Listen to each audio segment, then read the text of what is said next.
Immigration and settlement to a new country like Canada requires many life changes. Learning a new language, finding a house, finding a school for your children, and being away from family and friends and familiar cultural surroundings are just a few of the challenges that new Canadians face. The Child and Family Services system recognizes that new Canadians have a great deal of wisdom, valuable experience, and expertise in many areas of life, including raising children and parenting. We also recognize that it takes time for new Canadians to adapt and learn about the new rules regarding parenting in Manitoba. In this video, we will provide information to new Canadians that we hope will help to explain some of the parenting laws in Manitoba. These parenting practices may be different from those that you followed in your home country and are important to share with you. We hope that this video will help you to understand the goals of the Child and Family Services system and the services provided. The scene that you will see in this video is a family situation between a mother and a teenager, and is a situation that many Canadian families experience, not just new Canadian families. The people you will see in the video are actors, and the situation depicted is fictional.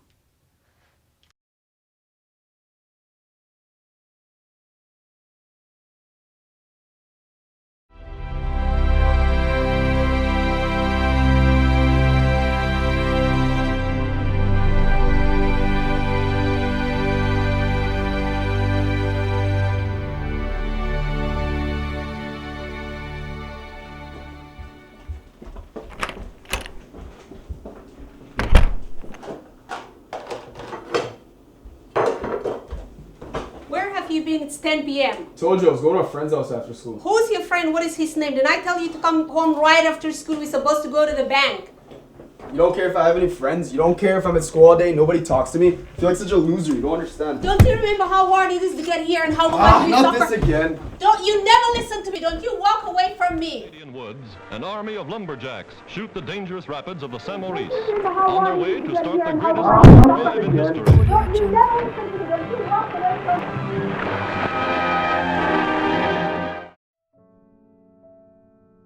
I have to make the call. If that boy is being hurt by his mother and I don't do anything about it, then I am as much to blame. I have a responsibility to him to do the right thing. It is the law.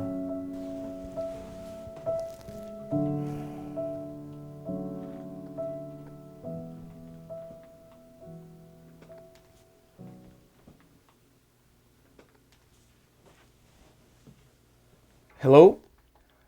I would like to report an argument that I heard last night between my neighbor and her teenage son. They've been fighting like this for weeks. Well, there was a lot of yelling, and then I heard a thump in the wall, and some crying. Well, afterwards,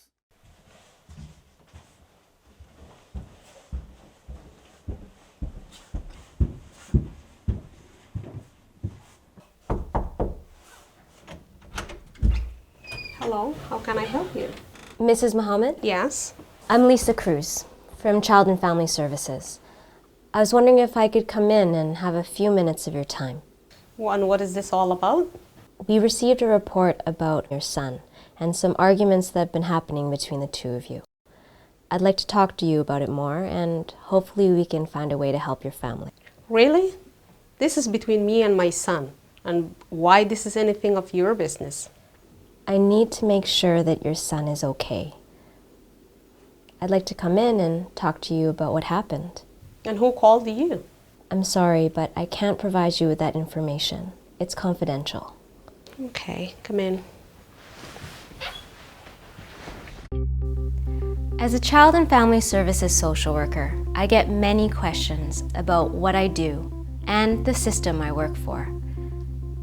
Child and Family Services organizations have two important goals: to keep children safe and to support youth, children, and families. Social workers and other staff want to help all Manitoban families. Child and Family Services offer many services for children and their families.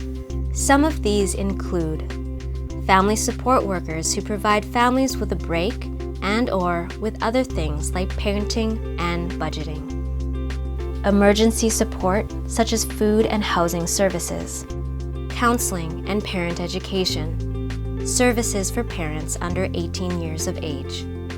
As well, Child and Family Services can help families locate support programs and services in their community. For some parents, understanding the Child and Family Service system can be scary because of the things they may have heard the system does. For example, many parents fear that their children will be taken away. This does happen sometimes when we can't keep children safe with their parents. The Child and Family Services system's first concern, based on Manitoba law, is to ensure that children are safe. However, it is important for parents to know that Child and Family Services, whenever possible, tries very hard to help parents to find ways to keep their children safe and supported at home. There are a number of ways that we can do this. We realize that parents love their children and want to be good parents.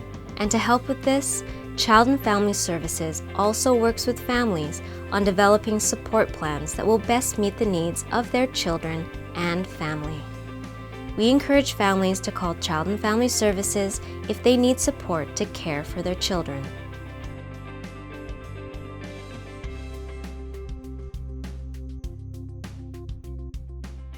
So the reason I'm here is because we received a call about an argument between you and your son. Why? What did I do wrong? You know, it's very hard coming from another country and not knowing English very well. I didn't do anything wrong. I can hear you're getting upset. It must be very difficult getting used to a new place and raising a teenager all on your own, especially when you're learning English. Can you tell me what happened last night? Why did you and your son get into a fight? My son didn't come home until very late, and I rely on him for everything. Banking, shopping, for everything. I'm worried he will involve with the gangs, and I'm not a bad mother. He just doesn't listen. I don't think you're a bad mother. Every family has their struggles, and it's even more challenging when you may not know the laws and parenting rules of what you can and can't do in Canada. I completely understand that you may not know these rules. It must be extremely worrying for you. No one told me about the rules, and I don't want to get into trouble. Well, we can talk a little bit more about that. One of the rules that you need to know is that parents aren't allowed to hurt their children, even when they're frustrated and angry. That's against the law in Canada. It's our job to work with you to make sure that your child is safe. We received a call about some worries about what's going on between you and your son, and we just want to make sure that everything is okay. I can tell that you love your son and that you want what's best for him. I do. I love him. But every time when we want to talk, it always ends up in a fight. Can you think of a time when you were able to talk to your son about your worries and not get into a fight? Yeah, there have been times. What was different about that time, and do you think you could do it again? Yes, it's easier for me to talk to him when I'm not angry, and I'm willing to do something different so we don't fight. Parents want to know, what happens when Child and Family Services receives a report about my child? It's important to understand that according to the laws in Manitoba, Child and Family Services is required to follow up on all reports regarding child safety. These reports can come from various sources, including schools, nurses and doctors, the community, and from families themselves. A child's safety and well-being is everyone's responsibility, and all Manitoba residents are required to report a child who may be in need of protection. This information is kept private and confidential. In the family scene you saw, a concern was expressed by a neighbor about a conflict between a mother and her teenage son. There are many other reasons that a concern may be reported, such as a child not attending school, a child who has serious medical needs, a child who's beyond the control of the parents, or a child who is under the age of 18 and pregnant. In other cases, reports can include concerns of physical abuse. When a parent or caregiver physically hurts a child, this can be shaking, punching, or striking a child. Sexual abuse.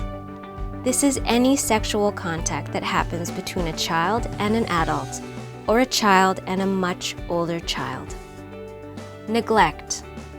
When a child does not receive enough food, clothing, shelter, or medical care. Neglect can include leaving children under the age of 12 alone at home or in a car. Emotional abuse. When parents hurt their children with excessive and frequent yelling, name-calling, blaming, humiliation, and by withholding affection and privileges for a long period of time. When a social worker receives a report that a child and family is asking for or is needing help, they work together with families to come up with the best solution and try to keep disruption of family life to a minimum. Child and Family Services will gather more information about your family. Your social worker may refer to this as an assessment. When gathering information, a social worker will talk to you as parents and may come to your home to do this. Will see your child, may talk to people who know your child, such as teachers, counselors, relatives, and doctors, may look at school reports, assessments, or other related paperwork. The social worker has a responsibility to keep families informed about the process and to include families in the planning. If during your involvement with Child and Family Services, you feel the social worker has not kept you informed, or you are concerned about the services you are receiving, you have the right to ask why and express your concern. You may want to involve someone you trust in this process, like a community leader, a settlement worker, or a lawyer. It's important to understand that most investigations do not result in children being taken away or removed. Removal, sometimes called apprehension, only occurs when a child is in immediate danger and there is no other way to keep the child safe. Whenever possible, Child and Family Services places children with a relative or a community member. When a child is removed, parents will receive a notice to attend a family court hearing. A judge will hear evidence from parents and social workers and make the final decision whether a child remains in care. If a child does have to be removed, Child and Family Services works very hard to return the child to his home as soon as possible and to help parents maintain contact with their children by arranging visits. It's important to listen to our children's feelings and to share with them our point of view. I'd like to talk to you more about this in a little while and come up with some ideas of how we can keep things more peaceful between you and your son. I like that. And I don't like getting fight with my son. And I don't want you to take my son away. We can work together to stop the fighting and come up with a plan. I'd like to get together with you and your son so we can work this out. I can also help you find parenting groups in your neighborhood if you like. These groups share parenting experiences and could be a great support for you. That would be good. Thank you. Thank you very much for taking the time to meet with me. I know we've talked about some difficult things, and I thank you for sharing. What I've heard you say is that it's hard learning a new culture, a new language, and raising a teenage son all on your own. It has been hard. You know, I moved here for my son, so we could have a better life and to be safe. I didn't know it's going to be this hard. I completely understand. My parents felt the very same way when they came over from the Philippines in the 70s. In this video, we showed you a family situation where a call to Child and Family Services resulted in a social worker helping a family find ways to get along better together. We encourage all parents to call Child and Family Services to get help with parenting if needed. We hope this video has helped you learn more about Child and Family Services, Manitoba laws, and parenting in Manitoba. Remember, it's okay if you have more questions. We've included some additional information at the end of this video, including some numbers to call on where to get parenting information and community supports. You can also contact your Child and Family Services agency in your neighborhood as well for more information.